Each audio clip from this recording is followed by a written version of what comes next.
உங்கள் சொந்த மனம் எவ்வாறு செயல்படுகிறது? உங்களுக்கு ஒரு மனம் இருக்கிறது, அதை எவ்வாறு பயன்படுத்துவது என்பதை நீங்கள் கற்றுக்கொள்ள வேண்டும்.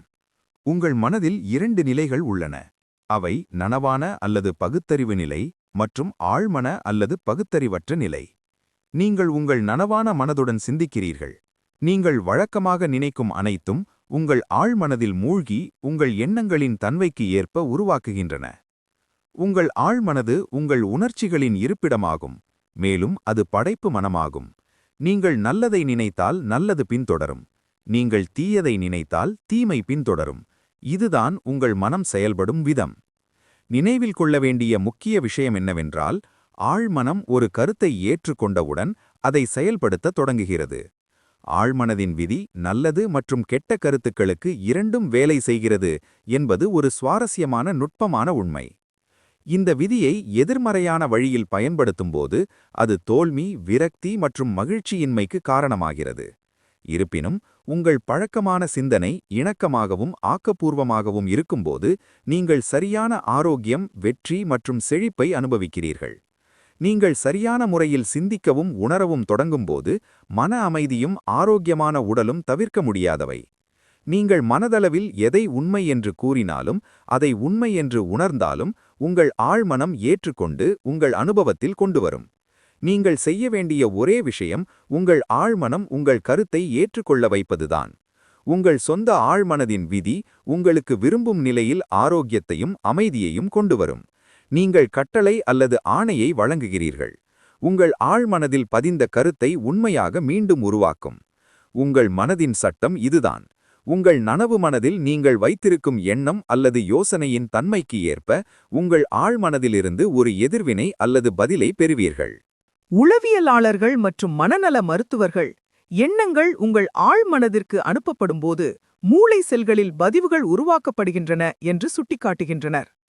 உங்கள் ஆழ்மனம் எந்த யோசனையையும் ஏற்றுக்கொண்டவுடன் அது உடனடியாக அதை செயல்படுத்த தொடங்குகிறது. இது கருத்துக்களின் இணைப்பால் செயல்படுகிறது மற்றும் உங்கள் வாழ்நாளில் நீங்கள் சேகரித்த ஒவ்வொரு அறிவையும் அதன் நோக்கத்தை நிறைவேற்ற பயன்படுத்துகிறது. இது உங்களுக்குள் இருக்கும் எல்லையற்ற சக்தி, ஆற்றல் மற்றும் ஞானத்தை ஈர்க்கிறது. அதன் வழியை பெற இயற்கையின் அனைத்து விதிகளையும் வரிசைப்படுத்துகிறது. சில நேரங்களில் அது உங்கள் சிரமங்களுக்கு உடனடி தீர்வை கொண்டு வருவது போல் தெரிகிறது. ஆனால் மற்ற நேரங்களில் அது நாட்கள், வாரங்கள் அல்லது அதற்கு மேலாகலாம். அதன் வழிகள் கண்டுபிடிப்பை விட அதிகம். உணர்வு மற்றும் ஆழ் சொற்கள் வேறுபடுகின்றன. இவை 2 மனங்கள் அல்ல என்பதை நீங்கள் நினைவில் கொள்ள வேண்டும். அவை ஒரு மனதிற்குள் செயல்படும் 2 கோளங்கள் மட்டுமே.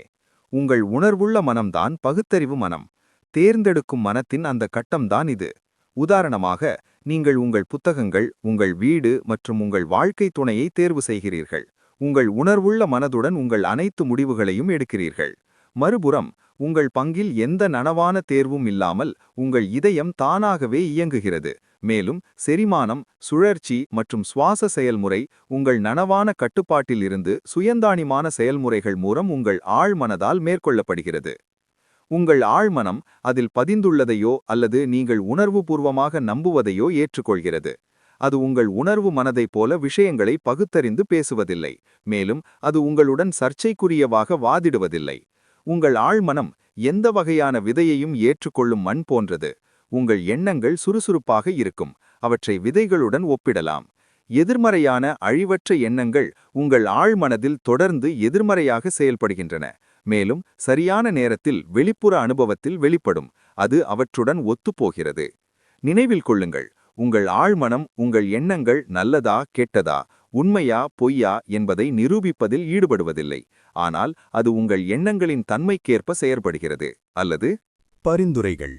உதாரணமாக, நீங்கள் உணர்வுபூர்வமாக ஏதாவது ஒன்றை உண்மை என்று கருதினால் அது பொய்யாக இருக்கலாம் என்றாலும் உங்கள் ஆழ்மனம் அதை உண்மை என்று ஏற்றுக்கொண்டு நீங்கள் உணர்வுபூர்வமாக அதை உண்மை என்று கருதியதால் உங்கள் ஆழ்மனம் அதை உண்மை என்று ஏற்றுக்கொண்ட முடிவுகளைத் தரும்.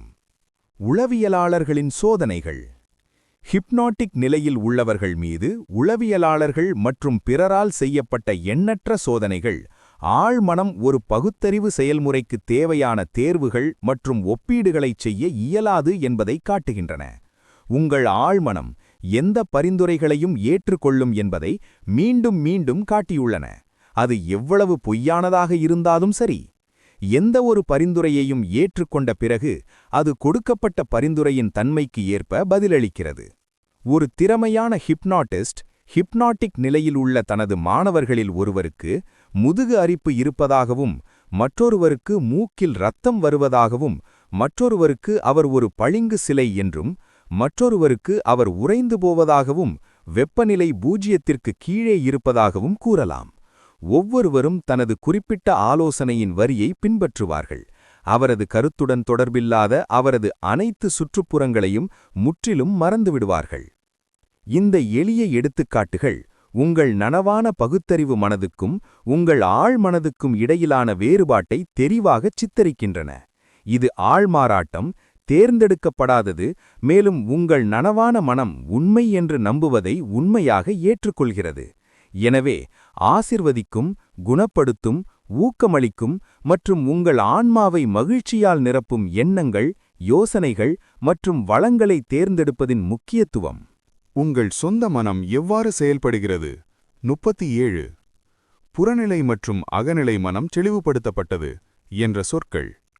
உங்கள் உணர்வு மனம் சில நேரங்களில் உங்கள் புறநிலை மனம் என்று குறிப்பிடப்படுகிறது, ஏனெனில் அது வெளிப்புற பொருள்களை கையாள்கிறது. புறநிலை மனம் புறநிலை உலகத்தை அறிந்து கொள்கிறது. அதன் கண்காணிப்பு ஊடகம் உங்கள் 5 உடல் புலன்கள். உங்கள் புறநிலை மனம் உங்கள் சூழலுடனான தொடர்பில் உங்களுக்கு வழிகாட்டியாகவும் இயக்குனராகவும் இருக்கிறது. உங்கள் 5 புலன்கள் மூலம் நீங்கள் அறிவை பெறுகிறீர்கள். உங்கள் புறநிலை மனம் கவனிப்பு, அனுபவம் மற்றும் கல்வி மூலம் கற்றுக்கொள்கிறது. முன்னர் சுட்டிக்காட்டியபடி புறநிலை மனதின் மிகப்பெரிய செயல்பாடு பகுத்தறிவு. நீங்கள் ஆண்டுதோறும் லாஸ் ஏஞ்சலஸுக்கு வரும் ஆயிரக்கணக்கான சுற்றுலா பயணிகளில் ஒருவர் என்று வைத்துக்கொள்வோம். பூங்காக்கள், அழகான தோட்டங்கள், கம்பீரமான கட்டிடங்கள் மற்றும் அழகான வீடுகளை நீங்கள் கவனிப்பதன் அடிப்படையில் இது ஒரு அழகான நகரம் என்ற முடிவுக்கு வருவீர்கள். இது உங்கள் புறநிலை மனதின் செயல்பாடு. உங்கள் ஆழ்மனம் பெரும்பாலும் உங்கள் அகநிலை மனம் என்று குறிப்பிடப்படுகிறது. உங்கள் அகநிலை மனம் 5 புலன்களிலிருந்து சுயாதீனமாக அதன் சூழலை அறிந்து கொள்கிறது. உங்கள் அகநிலை மனம் உள்ளுணர்வால் உணர்கிறது. இது உங்கள் உணர்ச்சியின் இருக்கை மற்றும் நினைவகத்தின் களஞ்சியம். உங்கள் புறநிலை புலன்கள் செயலற்று இருக்கும்போது உங்கள் அகநிலை மனம் அதன் மிக உயர்ந்த செயல்பாடுகளை செய்கிறது. சுருக்கமாகச் சொன்னால், புறநிலை மனம் இடைநிறுத்தப்படும்போது அல்லது தூக்கம் மயக்க நிலையில் இருக்கும்போது தன்னை வெளிப்படுத்திக் கொள்வது அந்த நுண்ணறிவுதான். உங்கள் அகநிலை மனம் பார்வையின் இயற்கையான உறுப்புகளை பயன்படுத்தாமல் பார்க்கிறது. இது தெளிவுச்சொறி மற்றும் தெளிவுச்சொறி திறனை கொண்டுள்ளது. உங்கள் அகநிலை மனம் உங்கள் உடலை விட்டு வெளியேறலாம், தொலைதூர நாடுகளுக்கு பயணிக்கலாம், மேலும் மிகவும் துல்லியமான மற்றும் உண்மைத்தன்மை கொண்ட தகவல்களை மீண்டும் கொண்டு வரலாம். உங்கள் அகநிலை மனதின் மூலம் நீங்கள் மற்றவர்களின் எண்ணங்களை படிக்கலாம், சீல் வைக்கப்பட்ட உரைகள் மற்றும் மூடிய பெட்டகங்களின் உள்ளடக்கங்களை படிக்கலாம். உங்கள் அகநிலை மனம் சாதாரண புறநிலை தொடர்பு வழிமுறைகளை பயன்படுத்தாமல் மற்றவர்களின் எண்ணங்களை புரிந்து கொள்ளும் திறனை கொண்டுள்ளது. பிரார்த்தனையின் உண்மையான கலையை கற்றுக்கொள்ள புறநிலை மற்றும் அகநிலை மனதின் தொடர்புகளை புரிந்து கொள்வது மிக அவசியம். உங்கள் உணர்வுள்ள மனதைப் போல ஆழ்மனது பகுத்தறிவு செய்ய முடியாது. உங்கள் ஆழ்மனது சர்ச்சைக்குரிய வகையில் வாதிட முடியாது. எனவே நீங்கள் அதற்கு தவறான பரிந்துரைகளை வழங்கினால் அது அவற்றை உண்மையாக ஏற்றுக்கொண்டு நிலைமைகள், அனுபவங்கள் மற்றும் நிகழ்வுகளாக அவற்றை நிறைவேற்ற தொடரும். உங்களுக்கு நடந்த அனைத்தும் நம்பிக்கையின் மூலம் உங்கள் ஆழ்மனதில் பதிந்த எண்ணங்களை அடிப்படையாக கொண்டவை. நீங்கள் உங்கள் ஆழ்மனதில் தவறான கருத்துக்களை தெரிவித்திருந்தால் அவற்றை கடப்பதற்கான உறுதியான முறை உங்கள் ஆழ்மனது ஏற்றுக்கொள்ளும் ஆக்கப்பூர்வமான இணக்கமான எண்ணங்களை அடிக்கடி மீண்டும் மீண்டும் கூறுவதன் மூலம். இதனால் புதிய மற்றும் ஆரோக்கியமான சிந்தனை மற்றும் வாழ்க்கை பழக்கங்களை உருவாக்குகிறது. ஏனெனில் உங்கள் ஆழ்மனது பழக்கத்தின் இருப்பிடமாகும். உங்கள் உணர்வுள்ள மனதின் பழக்கவழக்க சிந்தனை உங்கள் ஆழ்மனதில் ஆழமான பள்ளங்களை நிறுவுகிறது. உங்கள் பழக்கவழக்க எண்ணங்கள் இணக்கமானவை, அமைதியானவை மற்றும் ஆக்கப்பூர்வமானவை என்றால் இது உங்களுக்கு மிகவும் சாதகமானது. நீங்கள் பயம், கவலை மற்றும் பிற அழிவுகரமான சிந்தனைகளில் ஈடுபட்டிருந்தால் தீர்வு உங்கள் ஆழ்மனதின் சர்வ வல்லமையை அங்கீகரிப்பதாகும். நீங்கள் கவலைப்பட வேண்டும். நீங்கள் சுதந்திரம், மகிழ்ச்சி மற்றும் சரியான ஆரோக்கியத்தை அறிவிக்க வேண்டும். உங்கள் ஆழ்மனது படைப்பாற்றல் மிக்கதாகவும் உங்கள் தெய்வீக மூலத்துடன் ஒன்றாகவும் இருப்பதால் நீங்கள் ஆர்வத்துடன் அறிவித்த சுதந்திரத்தையும் மகிழ்ச்சியையும் உருவாக்கும். ஆலோசனையின் மகத்தான சக்தி. உங்கள் உணர்வு மனம் வாசலில் காவலாளி என்பதையும் அதன் முக்கிய செயல்பாடு உங்கள் ஆழ்மனதை தவறான பதிவுகளிலிருந்து பாதுகாப்பதாகும் என்பதையும் நீங்கள் இப்போது உணர்ந்திருக்க வேண்டும். உங்கள் ஆழ்மனது சர்ச்சைக்குரிய வகையில் வாதிட முடியாது. உங்கள் ஆழ்மனது ஒப்பீடுகளையோ அல்லது முரண்பாடுகளையோ செய்யாது. அது தானாகவே பகுத்தறிந்து சிந்திக்காது. இந்த பிந்தைய செயல்பாடு உங்கள் உணர்வு மனதிற்கு சொந்தமானது. அது கொடுக்கப்பட்ட பதிவுகளுக்கு மட்டுமே எதிர்வினையாற்றுகிறது. உங்கள் உணர்வு மனதால் அதை செய்யுங்கள். அது ஒரு செயலை விட மற்றொன்றை விரும்புவதில்லை. பின்வருபவை பரிந்துரையின் மகத்தான சக்திக்கு ஒரு சிறந்த எடுத்துக்காட்டு. நீங்கள் கப்பலில் ஒரு கூச்ச சுபாவமுள்ள பயணியை அணுகி இதுபோன்ற ஒன்றைச் சொன்னால், நீங்கள் மிகவும் உடல்நிலை சரியில்லாமல் இருக்கிறீர்கள். நீங்கள் எவ்வளவு வெளிர் நிறமாக இருக்கிறீர்கள். நீங்கள் கடல் நோயால் பாதிக்கப்படுவீர்கள் என்று நான் உறுதியாக நம்புகிறேன். உங்கள் அறைக்கு நான் உங்களுக்கு உதவுகிறேன். பயணி வெளிர் நிறமாக மாறுகிறார். கடல் நோயை பற்றிய உங்கள் பரிந்துரை அவரது சொந்த அச்சங்களுடன் தொடர்புடையது. அவர் உங்கள் உதவியை கீழே பெர்த் வரை ஏற்றுக்கொள்கிறார். அங்கு அவர் ஏற்றுக்கொண்ட உங்கள் எதிர்மறை பரிந்துரை உணரப்படுகிறது. ஒரே பரிந்துரைக்கு வெவ்வேறு எதிர்வினைகள். வெவ்வேறு நபர்கள் தங்கள் ஆழ்மன நிலை அல்லது நம்பிக்கை காரணமாக ஒரே பரிந்துரைக்கு வெவ்வேறு வழிகளில் எதிர்வினையாற்றுவார்கள் என்பது உண்மைதான். உதாரணமாக, நீங்கள் கப்பலில் உள்ள ஒரு மாலுமியிடம் சென்று அவரிடம் அனுதாபத்துடன் சொன்னால், என் அன்பான நண்பரே, நீங்கள் மிகவும் உடல்நிலை சரியில்லாமல் இருக்கிறீர்கள். உங்களுக்கு உடல்நிலை சரியில்லையா?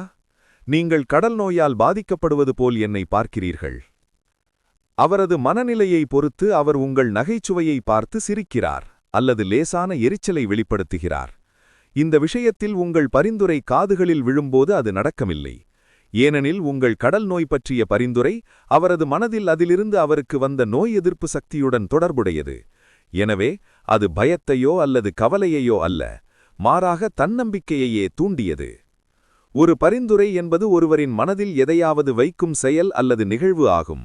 அதாவது பரிந்துரைக்கப்பட்ட எண்ணம் அல்லது யோசனை மகிழ்விக்கப்படும், ஏற்றுக்கொள்ளப்படும் அல்லது செயல்படுத்தப்படும் மன செயல்முறை என்று அகராதி கூறுகிறது.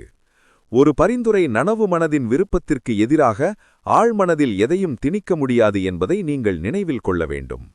மாறாக, கொடுக்கப்பட்ட ஆலோசனையை நிராகரிக்கும் சக்தி உங்கள் நனவு மனதிற்கு உள்ளது.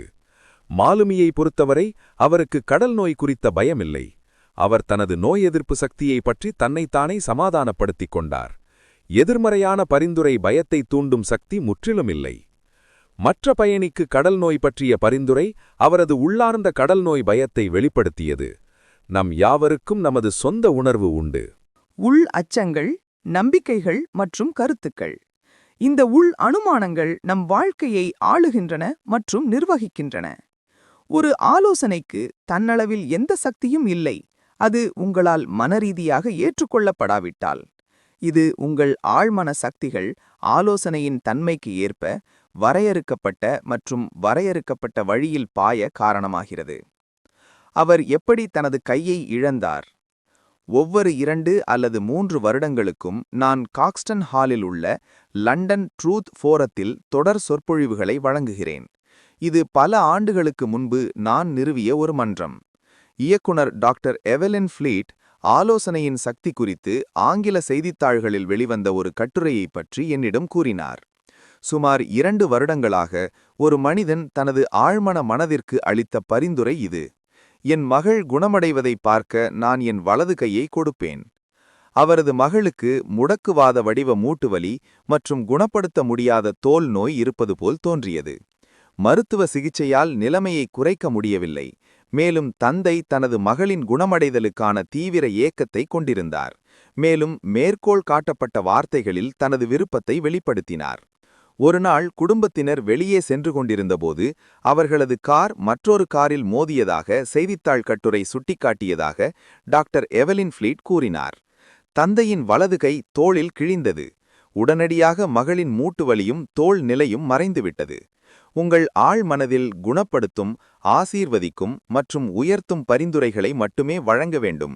எனவே அவை உங்களை எல்லா வழிகளிலும் ஊக்குவிக்க முடியும். உங்கள் ஆழ்மனதில் ஒரு நகைச்சுவையை ஏற்றுக்கொள்ள முடியாது என்பதை நினைவில் கொள்ளுங்கள். அது உங்கள் வார்த்தையை நம்புகிறது. தானியங்க பரிந்துரை பயத்தை எவ்வாறு விரட்டுகிறது? தானியங்க பரிந்துரையின் எடுத்துக்காட்டுகள். தானியங்க பரிந்துரை என்பது தனக்குத்தானே உறுதியான மற்றும் குறிப்பிட்ட ஒன்றை பரிந்துரைப்பதாகும். ஹெர்பர்ட் பார்க்கின் தனது சிறந்த தானியங்க பரிந்துரை கையேட்டில் பின்வரும் சம்பவத்தை பதிவு செய்கிறார். இது அதன் விளையாட்டு பொருளையும் கொண்டுள்ளது, எனவே ஒருவர் அதை நினைவில் கொள்கிறார். ஒரு சிக்காகோவிற்கு வந்த நியூயார்க்கர் சிக்காகோ நேரத்திற்கு 1 மணி நேரம் முன்னதாக அமைக்கப்பட்ட தனது கடிகாரத்தை பார்த்து சிக்காகோ நண்பரிடம் மணி 12 என்று கூறுகிறார். சிக்காகோவிற்கும் நியூயார்க்கிற்கும் இடையிலான நேர வித்தியாசத்தை கருத்தில் கொள்ளாமல் சிக்காகோ நண்பர் நியூயார்க்கரிடம் தான் பசிக்கிறது என்றும் மதிய உணவிற்குச் செல்ல வேண்டும் என்றும் கூறுகிறார். பல்வேறு பயங்கள் மற்றும் பிற நேர்மறை நிலைமைகளை போக்க தானியங்க பரிந்துரை பயன்படுத்தப்படலாம். ஒரு இளம் பாடகி ஒரு ஆடிஷனில் பங்கேற்க அழைக்கப்பட்டாள். அவள் நேர்காணலுக்காக ஆவலுடன் காத்திருந்தாள். ஆனால் முந்தைய 3 சந்தர்ப்பங்களில் தோல்வி பயம் காரணமாக அவள் மோசமாக தோல்வியடைந்தாள். இந்த இளம் பெண்ணுக்கு மிகவும் நல்ல குரல் இருந்தது.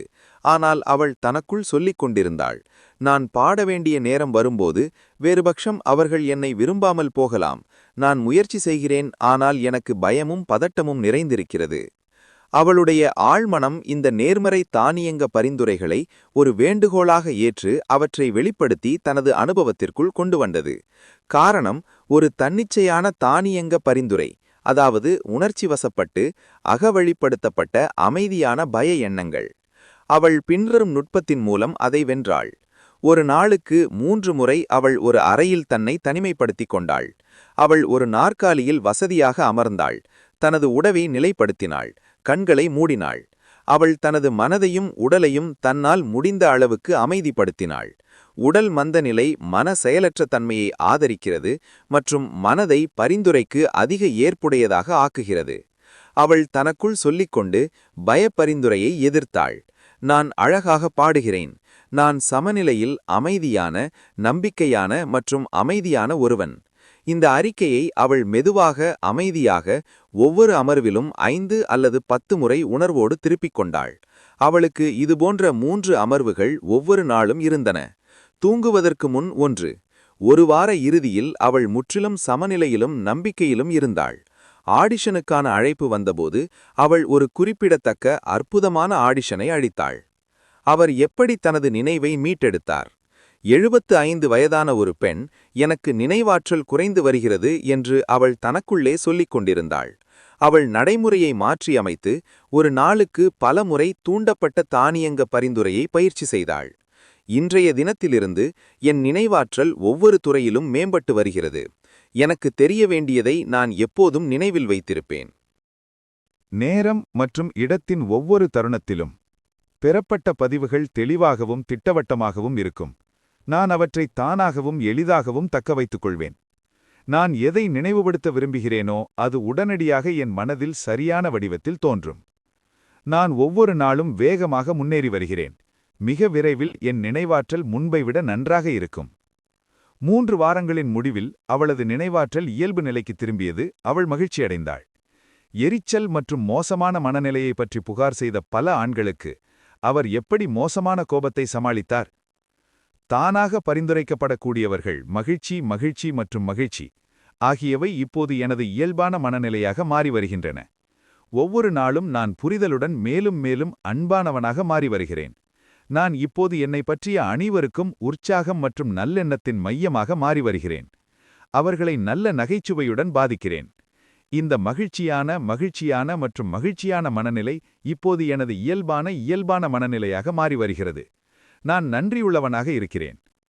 பரிந்துரையின் ஆக்கப்பூர்வமான மற்றும் அழிவுரகமான சக்தி. பன்முகத்தன்மை பற்றிய சில விளக்கப்படங்கள் மற்றும் கருத்துகள். பன்முகத்தன்மை என்பது மற்றொரு நபரின் பரிந்துரைகளை குறிக்கிறது. எல்லா வயதினரிலும், பூமியின் ஒவ்வொரு காலத்திலும், மனிதனின் வாழ்விலும், சிந்தனையிலும் ஆலோசனையின் சக்தி ஒரு பங்கை கொண்டுள்ளது. உலகின் பல பகுதிகள் மதத்தில் கட்டுப்படுத்தும் சக்தியாகும். நம்மை ஒழுங்குபடுத்துவதற்கும் கட்டுப்படுத்துவதற்கும் பரிந்துரை பயன்படுத்தப்படலாம். ஆனால் மனதின் விதிகளை அறியாத மற்றவர்களை கட்டுப்படுத்தவும் கட்டளையிடவும் இது பயன்படுத்தப்படலாம். அதன் ஆக்கப்பூர்வமான வடிவத்தில் இது அற்புதமானது மற்றும் அற்புதமானது. அதன் எதிர்மறை அம்சங்களில் இது மிகவும் ஒன்றாகும். மனதின் அனைத்து பதில்முறைகளையும் அழிக்கிறது. துன்பம், தோல்வி, நோய் மற்றும் பேரழிவு போன்ற வடிவங்களை விளைவிக்கிறது. இவற்றில் ஏவேனும் ஒன்றை நீங்கள் ஏற்றுக்கொண்டீர்களா? குழந்தை பருவத்திலிருந்தே நம்மில் பெரும்பான்மையானவர்களுக்கு பல எதிர்மறையான பரிந்துரைகள் வழங்கப்பட்டுள்ளன. அவற்றை எப்படி முறியடிப்பது என்று தெரியவில்லை. அறியாமலேயே ஏற்றுக்கொண்டோம். இங்கே சில எதிர்மறையான பரிந்துரைகள் உள்ளன. உங்களால் முடியாது. நீங்கள் ஒருபோதும் எதையும் செய்ய மாட்டீர்கள். நீங்கள் கூடாது. நீங்கள் தோல்வியடைவீர்கள். உங்களுக்கு வாய்ப்பு கிடைக்கவில்லை. நீங்கள் எல்லாம் தவறு. அது ஒரு பயனும் இல்லை. இது உங்களுக்கு தெரிந்ததல்ல, ஆனால் உங்களுக்கு தெரிந்தவர்கள்தான். உலகம் நாய்களுக்குப் போகிறது. என்ன பயன்? யாரும் கவலைப்படுவதில்லை. இவ்வளவு கடினமாக முயற்சிப்பதால் பயனில்லை. உனக்கு இப்போது வயதாகிவிட்டது. விஷயங்கள் மோசமடைகின்றன. வாழ்க்கை ஒரு முடிவற்ற அரைப்பு. காதல் என்பது பறவைகளுக்கானது. நீங்கள் வெற்றி பெற முடியாது. மிக விரைவில் நீங்கள் திவாலாகி விடுவீர்கள். கவனியும், உங்களுக்கு வைரஸ் வரும். உங்களால் ஒரு ஆன்மாவையும் நம்ப முடியாது போன்றவை.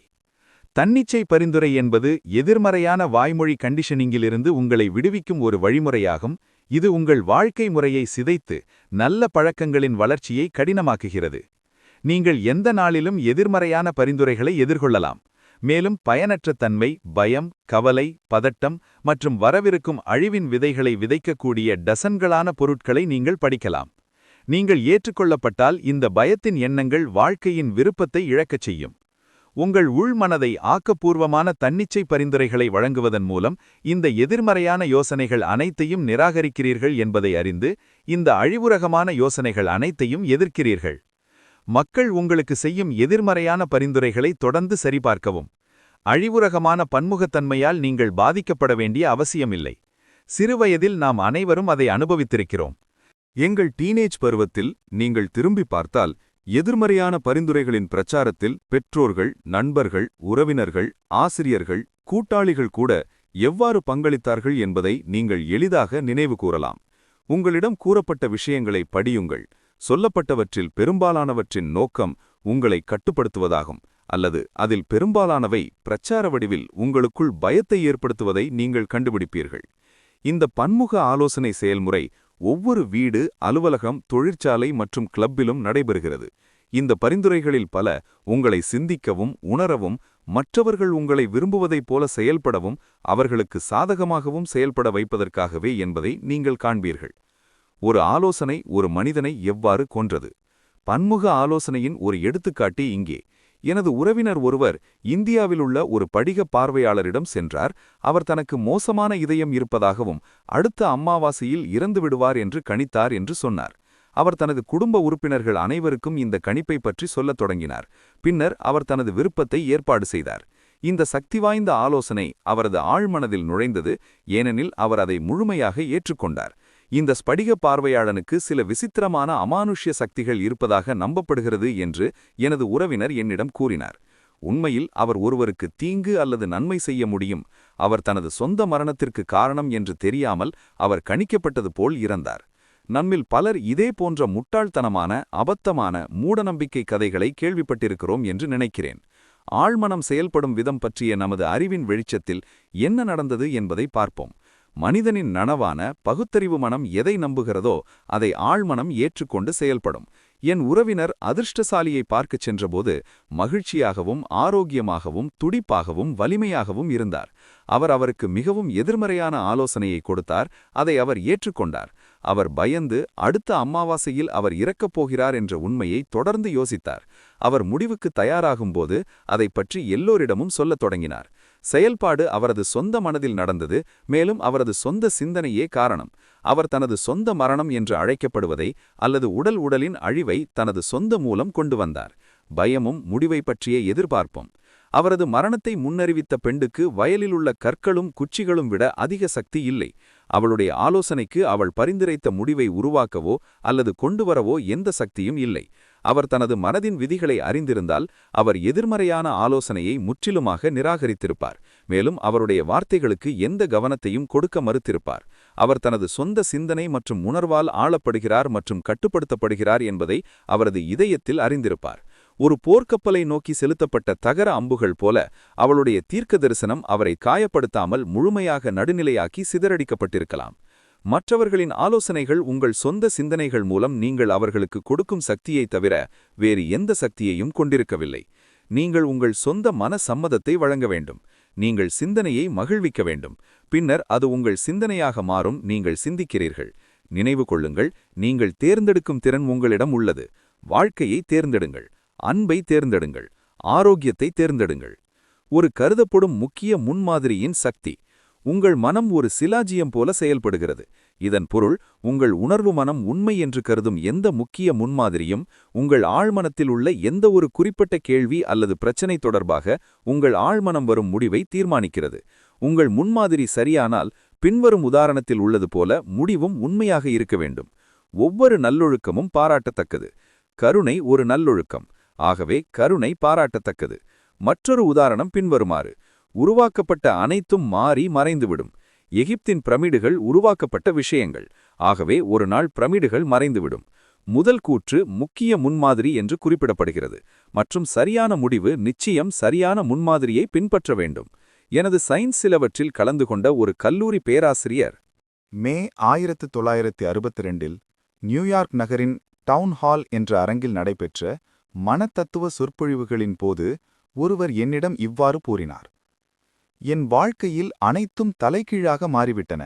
நான் என் உடல்நலம், செல்வம் மற்றும் நண்பர்கள் என அனைத்தையும் இழந்துவிட்டேன். நான் தொடும் காரியம் எதுவாக இருந்தாலும் அது தவறாகவே முடிவடைகிறது. அவருக்கு நான் இவ்வாறு விளக்கினேன். அவர் தனது சிந்தனையில் ஒரு முக்கிய அடிப்படை நம்பிக்கையை உறுதியாக நிறுவ வேண்டும். அதாவது, அவரது ஆழ்மனதில் உறையும் எல்லையற்ற நுண்ணறிவு அவரை ஆன்மீக ரீதியாகவும் மனரீதியாகவும் பொருள் ரீதியாகவும் வழிநடத்தி நெறிப்படுத்தி செழிப்படையச் செய்கிறது என்ற நம்பிக்கையை அவர் கொள்ள வேண்டும். அவ்வாறு செய்தால் அவரது ஆழ்மனம் தானாகவே செயல்பட்டு அவரது முதலீடுகளும் முடிவுகளிலும் அவரை ஞானத்துடன் வழிநடத்தும். மேலும் அவரது உடலை குணப்படுத்தி அவரது மனதை அமைதிக்கும் நிம்மதிக்கும் மீட்டெடுக்கும். அந்த பேராசிரியர் தனது வாழ்க்கை தான் விரும்பும் வகையில் எவ்வாறு அமைய வேண்டும் என்பது குறித்த ஒரு முழுமையான சித்திரத்தை உருவாக்கிக் கொண்டார். அந்த சித்திரம் சார்ந்த அவரது முக்கிய அடிப்படை நம்பிக்கை இதுவே. எல்லையற்ற நுண்ணறிவு நான் செல்லும் அனைத்து பாதைகளிலும் என்னை முன்னின்று வழிநடத்துகிறது. சிறந்த உடல் நலம் எனக்குச் சொந்தமானது. இணக்க விதி என் மனதிலும் உடலிலும் செயல்படுகிறது. அழகு, அன்பு, அமைதி மற்றும் செழிப்பு ஆகிய அனைத்தும் எனக்குச் சொந்தமானவை. சரியான செயல்பாடு மற்றும் தெய்வீக ஒழுங்கு ஆகிய கோட்பாடுகள் என் முழு வாழ்க்கையையும் ஆள்கின்றன. எனது இந்த முக்கிய அடிப்படை நம்பிக்கை வாழ்க்கையின் நித்திய உண்மைகளின் அடிப்படையில் அமைந்தது என்பதை நான் அறிவேன். மேலும் எனது நனவு மனம் சிந்திக்கும் தன்மையை பொறுத்தே எனது ஆழ்மனம் அதற்கு பதிலளிக்கிறது என்பதை நான் அறிவேன், உணர்கிறேன் மற்றும் உறுதியாக நம்புகிறேன். அவர் எனக்கு பின்வருமாறு கடிதம் எழுதினார். மேற்கூறிய உறுதிமொழிகளை நான் தினமும் பலமுறை மெதுவாகவும் அமைதியாகவும் அன்புடனும் திரும்ப திரும்ப கூறினேன். அந்த வார்த்தைகள் என் ஆழ்மனதின் ஆழத்தில் பதிந்து வருகின்றன என்பதையும் அதன் விளைவாக நற்பலன்கள் நிச்சயம் விளையும் என்பதையும் நான் முழுமையாக உணர்ந்தேன். நீங்கள் எனக்கு அளித்த அந்த சந்திப்பிற்கு நான் மிகவும் நன்றியுள்ளவனாக இருக்கிறேன். என் வாழ்க்கையின் அனைத்து துறைகளும் இப்போது மேன்மையை நோக்கி மாறி வருகின்றன என்பதை நான் மகிழ்ச்சியுடன் குறிப்பிட விரும்புகிறேன். இது உண்மையில் பலனளிக்கிறது. ஆழ்மனம் எவ்வித வாதங்களையும் செய்வதில்லை. உங்கள் ஆழ்மனம் எல்லையற்ற ஞானம் கொண்டது. அது அனைத்து கேள்விகளுக்கும் உரிய விடைகளை அறிந்திருக்கிறது. அது உங்களுடன் வாதம் செய்வதோ அல்லது உங்களுக்கு எதிர்த்து பேசுவதோ இல்லை. உதாரணமாக, நீங்கள் என்னால் இதை செய்ய முடியாது, எனக்கு இப்போது மிகவும் வயதாகிவிட்டது, என்னால் இந்த கடமையை நிறைவேற்ற முடியாது, நான் ஒரு பின்தங்கிய சூழ்நிலையில் பிறந்தவன் அல்லது எனக்கு சரியான அரசியல் செல்வாக்கு இல்லை என்று கூறும்போது இத்தகைய எதிர்மறை எண்ணங்களை உங்கள் ஆழ்மனதில் நீங்கள் விதைக்கிறீர்கள். அதற்கேற்றவாறே உங்கள் ஆழ்மனமும் பதிலளிக்கிறது. இதன் மூலம் உண்மையில் உங்களுக்கு கிடைக்க வேண்டிய நன்மைகளை நீங்களே தடுத்துக் கொள்கிறீர்கள். அதன் விளைவாக பற்றாக்குறை மற்றும் வரம்புகளையே நீங்கள் உங்கள் வாழ்க்கையில் வரவழைக்கிறீர்கள். மற்றும் உங்கள் வாழ்க்கையில் விரக்தி. உங்கள் நனவான மனதில் தடைகள் மற்றும் தாமதங்களை நீங்கள் அமைக்கும்போது உங்கள் ஆழ்மனதில் வசிக்கும் ஞானத்தையும் புத்திசாலித்தனத்தையும் நீங்கள் மறுக்கிறீர்கள். உண்மையில் உங்கள் ஆழ்மனது உங்கள் பிரச்சனையை தீர்க்க முடியாது என்று நீங்கள் கூறுகிறீர்கள். இது மன மற்றும் உணர்ச்சி நெரிசலுக்கு வழிவகுக்கிறது. அதைத் தொடர்ந்து நோய் மற்றும் நரம்பியல் போக்குகள் ஏற்படும். உங்கள் விருப்பத்தை உணர்ந்து உங்கள் விரக்தியை கடக்க ஒரு நாளைக்கு பலமுறை தைரியமாக உறுதிப்படுத்துங்கள். இந்த ஆசையை எனக்கு கொடுத்த எல்லையற்ற அறிவு என்னை வழிநடத்துகிறது மற்றும் வழிநடத்துகிறது. இது என் ஆசை வெளிப்படுவதற்கான சரியான திட்டத்தை வெளிப்படுத்துகிறது. என் ஆழ்மனதின் ஆழமான ஞானம் இப்போது பதிலளிக்கிறது என்பதை நான் அறிவேன். மேலும் நான் உள்ளே உணர்வதும் கூறுவதும் வெளிப்புறத்தில் வெளிப்படுத்தப்படுகிறது. ஒரு சமநிலை மற்றும் சமநிலை உள்ளது. வெளியேற வழியில்லை, நான் தொலைந்து விட்டேன். இந்த இக்கட்டான சூழ்நிலையிலிருந்து வெளியேற வழியில்லை, நான் தடைப்பட்டு அடைக்கப்பட்டுள்ளேன் என்று நீங்கள் சொன்னால், உங்கள் ஆழ்மனதிலிருந்து உங்களுக்கு எந்த பதிலும் பதிலாக கிடைக்காது.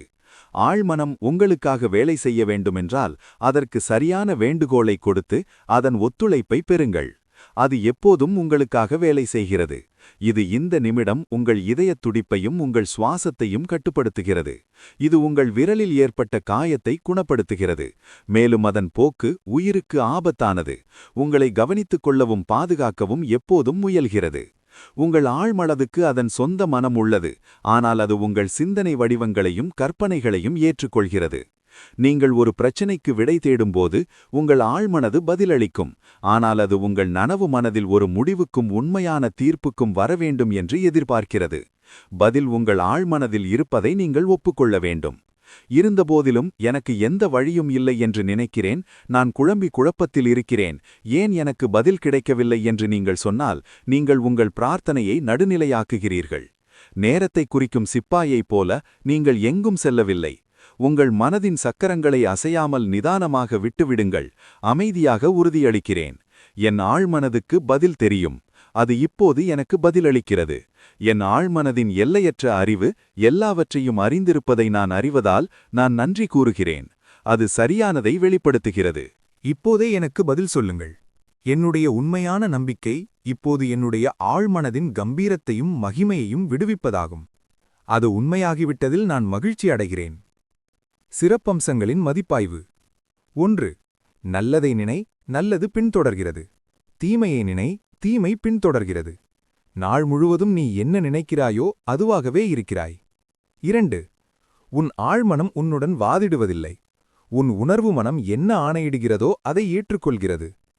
என்னால் அதை வாங்க முடியாது என்று நீ சொன்னால் அது உண்மையாக இருக்கலாம், ஆனால் அதை சொல்லாதே. ஒரு சிறந்த சிந்தனையை தேர்ந்தெடுங்கள். நான் அதை வாங்குவேன், நான் அதை என் மனதில் ஏற்றுக்கொள்கிறேன் என்று ஆணையிடுங்கள். 3. நீங்கள் தேர்வு செய்யும் சக்தி உள்ளது. ஆரோக்கியத்தையும் மகிழ்ச்சியையும் தேர்ந்தெடுங்கள். நீங்கள் நட்பாகவும் நட்பில்லாதவராகவும் இருக்க தேர்வு செய்யலாம். ஒத்துழைப்பவராகவும் மகிழ்ச்சியாகவும் நண்பராகவும் இருக்க தேர்வு செய்யுங்கள். முழு உலகமும் பதிலளிக்கும். இது ஒரு அற்புதமான ஆளுமையை வளர்ப்பதற்கான சிறந்த வழி. அல்லது நீங்கள் இருக்க தேர்வு செய்யலாம். 4. உங்கள் நனவான மனம் வாசலில் காவலாளி. உங்கள் ஆழ்மனதை தவறான பதிவுகளிலிருந்து பாதுகாப்பதே அதன் முக்கிய செயல்பாடு.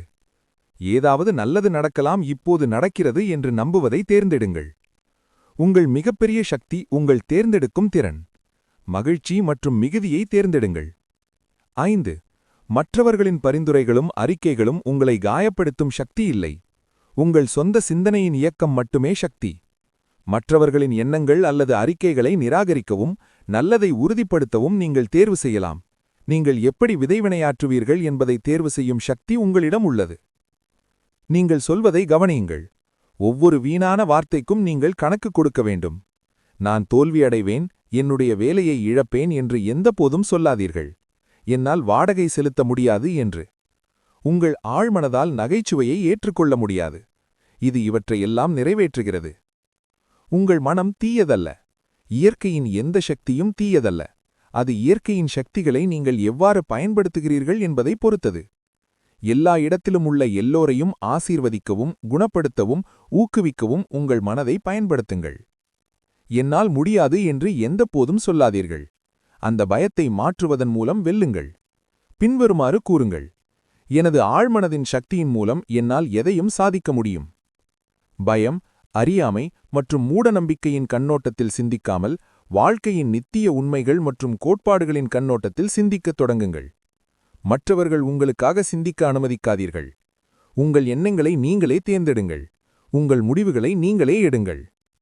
உங்கள் ஆத்மாவிற்கு, அதாவது ஆழ்மனதிற்கு நீங்களே தலைவர். உங்கள் விதியின் எஜமானரும் நீங்களே. நினைவில் வையுங்கள், தேர்வு செய்யும் ஆற்றல் உங்களிடமே உள்ளது. வாழ்வை தேர்ந்தெடுங்கள். அன்பை தேர்ந்தெடுங்கள். ஆரோக்கியத்தை தேர்ந்தெடுங்கள். மகிழ்ச்சியை தேர்ந்தெடுங்கள்.